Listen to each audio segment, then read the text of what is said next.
रोकने के लिए मुझे नहीं लगता कि उनका कोई काम आएगा। मूर्ति तो लग कर रहेगी, लगेगी लेकिन मूर्ति बिल्कुल लग कर रहेगी, और ऐसी कोई शक्ति नहीं है जो डॉक्टर अंबेडकर की इस प्रतिमा को वहाँ पे लगने से रोक सके। कितने दिए जाते हैं, सवाल नहीं दिए जाते। अब मनु की, जिस देश में मनु की मूर्ति किसी न्यायालय की प्रतिष्ठा में लगी हुई हो, आप ऐसे देश की जो है वो मानसिक सोच के बारे में सोच सकते हैं कि वहाँ की मानसिक स्थिति क्या होगी। वो परिवर्तन समाज में आपको कहीं ना कहीं नजर आ रहा होता है। आज भी देश भर में वही किस्से आपको नजर आएंगे, वही जो है वो घोड़ी चढ़ने पे रोकने की प्रथाएं, वही मूंछ रखने पे मारपीट, वही जो है वो जातिगत द्वेष, वही जातिगत गाली गलौज। ये मारपीट की घटनाएं कोई नई नहीं है। देश भर में ये हमेशा से जो कहीं ना कहीं जो दबंग है वो वंचितों को दबाने का काम करते हैं, और उस ऐसे में जो शारीरिक शोषण है उनके ऊपर इस तरह की मानसिक प्रताड़नाएं हैं वो हमेशा से चलती आई। देखिए, देश के जो मौजूदा हालात हैं, उन हालात में शायद कुछ लोगों को सबसे बड़ा डर डॉक्टर अंबेडकर से है। डॉक्टर अंबेडकर की आइडियोलॉजी से, डॉक्टर अंबेडकर के स्वरूपों से, उनकी प्रतिमाओं से, उनकी मूर्तियों से।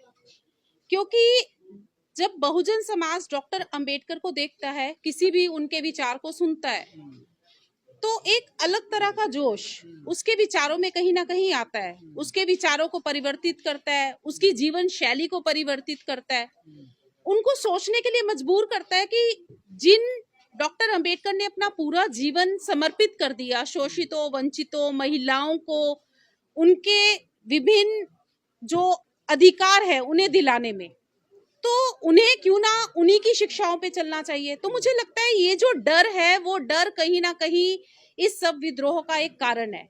क्योंकि वो जो प्रभुत्व वाला, मूर्ति से इतने डरते हैं वो बिल्कुल बेहद डरते हैं बाबा साहब की मूर्ति से।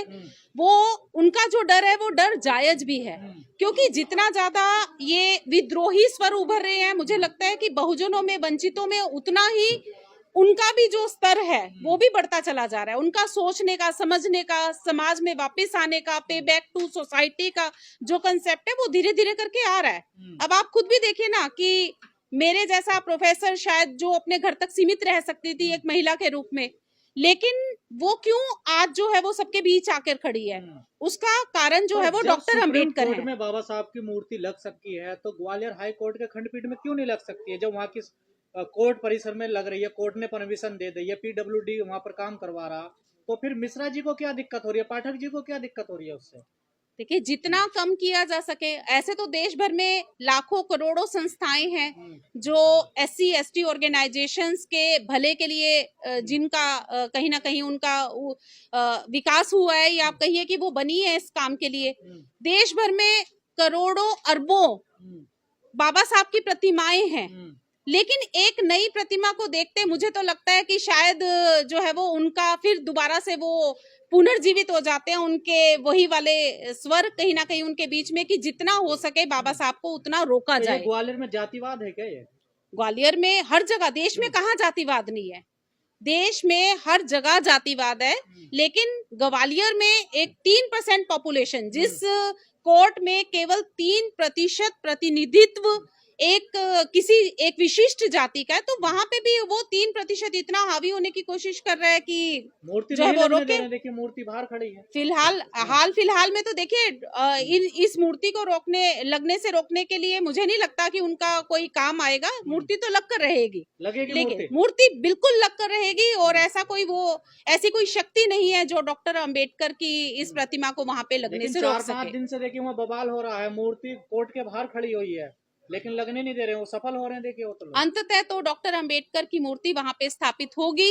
उनका ठीक है, उनका जो है वो पूरे देश भर की जो फ्रस्ट्रेशन है, पूरे देश में जो चल रहा है, वो उसका प्रतिनिधित्व कर रहे हैं, उस विचार का, और अपनी जो है वो फ्रस्ट्रेशन वहां पे विद्रोह की सोच है आज भी इन लोगों की। क्यों नहीं है सामंतवादी सोच? आजादी के 75 वर्षों में कहाँ आपको ऐसा कहीं एक दिन भी ऐसा प्रतीत हुआ कि सामंतवादी सोच ने इस देश का कहीं पिंड छोड़ दिया हो? वही सोच जो है वो देश भर में प्रसारित है, और जहां कहीं भी वंचितों को, महिलाओं को दबाने की कोशिश की जा सकती है, कोशिश करता है ये समाज। बाबा साहब तो सबके है ना, देखिए कानून मंत्री रहे हैं, अगर इतनी ही बात के रचयिता है, तो कोर्ट में ही तो उनके देखे लग रहे। अगर इतना बात देश मानने लगे तो फिर ये विरोध हो ही क्यों? डॉक्टर अंबेडकर ने तो सबके लिए काम किया। डॉक्टर अंबेडकर ने किसी एक जाति विशिष्ट के लिए काम नहीं किया।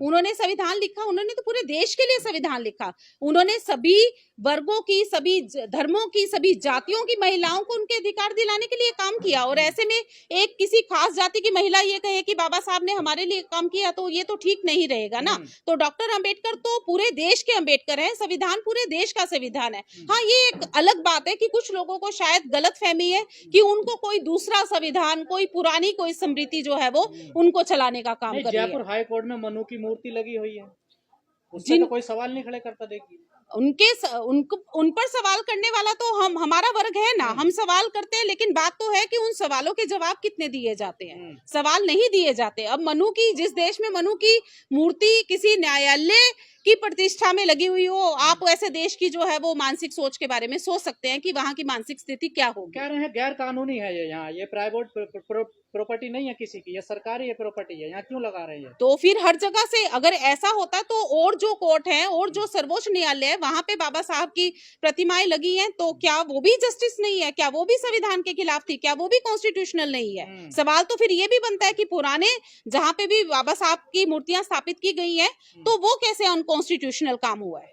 लेकिन जो अम्बेडकरवादी वकील है उन्हें कुर्सी नहीं देने देखे वहाँ बैठने के लिए, उनके साथ शोषण कर रहे हैं, उनके साथ भेदभाव कर रहे हैं। अगर किसी के साथ भी ऐसा शोषण किया जाता है तो उन्हें अपने हकों के लिए आवाज उठानी चाहिए, और मेरे ख्याल से वो बहुत प्रमुख तौर पर अपनी आवाज को उठाने में सक्षम है, और ऐसा वहां पे भी चल रहा है। देश के सीजेआई अम्बेडकरवादी हैं, और जिस हाई कोर्ट के खंडपीठ में लग रही है वहाँ के भी जो चीफ जस्टिस हैं वो भी अम्बेडकरवादी हैं, तब ये हाल है। देखिए तो यहीं से आप समझिए ना कि हम बात करते हैं पूरे देश में संविधान के लागू होने की, हम बात करते हैं पूरे देश में आजादी का बार बार हवाला देने की, हम बात करते हैं देश को विश्व गुरु होने की, और ऐसे में सीजीआई के भी अम्बेडकरवादी होने पे, वहां के अपने न्यायालय के भी जो चीफ वो हैं उनके भी अम्बेडकरवादी होने के बावजूद भी अगर किसी की ऐसी हिम्मत है तो उसके पीछे कौन सी ताकतें हैं, हमें फिर इसके बारे में सोचना चाहिए। भेदभाव सब खत्म हो गया है देश कहाँ खत्म हो गया है? जाति व्यवस्था अगर खत्म हो गई होती तो अपने आप जो है वो परिवर्तन समाज में आपको कहीं ना कहीं नजर आ रहा होता। आज भी देश भर में वही किस्से आपको नजर आएंगे, वही जो है वो घोड़ी चढ़ने पे रोकने की प्रथाएं, वही मूंछ रखने पे मारपीट, वही जो है वो जातिगत द्वेष, वही जातिगत गाली गलौज। तो कहाँ जो है वो, मुझे तो कोई बदलाव कहीं पे नजर नहीं आया। नहीं आया कोई बदलाव। बदलाव सिर्फ एक पढ़े लिखे वर्ग में आप कह सकते हैं, एक जो बाहर दिखाने के लिए एक बदलाव नजर आता है, लेकिन अगर हम आंतरिक बात करें, मन की सोच की बात करें, तो मुझे लगता है कि वही जातिवादी सोच जो है वो हर जगह हावी है। आप किसी इंटरव्यू में चले जाएं, बिना सरनेम के आपकी जो है वो कोई पहचान नहीं होती। सबसे पहले आपसे ये पूछा जाता है कि आपका सरनेम है, आपकी जाति क्या है। जब आपके चेहरे को, आपको आपका जो कोई भी आपका व्यक्तित्व है, उस व्यक्तित्व का आकलन ही आपकी जाति के आधार पे होता है, तो हम कैसे मान सकते हैं कि जातिवादी सोच जो है वो देश भर में नहीं रही है? लेकिन जो सामंतवादी लोग हैं वो कह रहे हैं हम मूर्ति नहीं लगने देंगे, और जो अम्बेडकरवादी हैं वो कह रहे हैं मूर्ति तो यहीं लगे, क्योंकि मूर्ति आ चुकी है, वहाँ फाउंडेशन भी बन चुका है, पीडब्ल्यूडी बना रहा। फिर भी देखिए वहाँ संघर्ष हो रहा है। मूर्ति तो लग कर रहेगी, ये संघर्ष जो है वो 2 अप्रैल जैसे आपके बच्चे हुए ऐसे हम फिर यही घटना होगी, ये होगा। देखिए बात संघर्ष की है, बात जो है वो कहीं ना कहीं एक मोर्चा खोलने की, और कहीं ना कहीं हमारा संगठन भी इसीलिए फिर हम बात करते हैं ना कि ऐसे संगठनों की आवश्यकता क्यों है। ऐसे संगठनों की इसीलिए आवश्यकता है क्योंकि हमारी जो मूल भूख, हमारे जो अधिकार है वो कहीं ना कहीं हम उनसे वंचित है। इस मामले में देश भर के अम्बेडकरवादियों को एकजुट हो जाना चाहिए। बिल्कुल, सारे अम्बेडकरवादी जो है वो इस मैटर पे एकजुट हैं, और यदि आवश्यकता पड़ती है तो हम भी इसके लिए आह्वान कर सकते हैं। अम्बेडकरवादियों पे देखिए उन्होंने ये मारपीट की घटनाएं कोई नई नहीं है। देश भर में ये हमेशा से जो कहीं ना कहीं जो दबंग है वो वंचितों को दबाने का काम करते हैं, और उस ऐसे में जो शारीरिक शोषण है उनके ऊपर इस तरह की मानसिक प्रताड़नाएं हैं वो हमेशा से चलती आई है। यही हमारे इस देश का इतिहास रहा है, और मुझे लगता है वही करने की कोशिश कर रहे हैं। लेकिन मैं अंततः यही कहूंगी कि अम्बेडकरवादी कभी भी इस तरह के उससे दबने नहीं वाले हैं, वो अपने अधिकारों को लेकर रहेंगे, और ये हमारा संवैधानिक अधिकार है। डॉक्टर अम्बेडकर की प्रतिमा लगने से कोई भी हमें नहीं रोक सकता है, और अंततः वहां पे आप देखेगा कि डॉक्टर अम्बेडकर की मूर्ति वहां पे स्थापित होगी। खबरों में बने रहने के लिए फोरम 4 को सब्सक्राइब करें और नोटिफिकेशन पाने के लिए बेल आइकन दबाएं।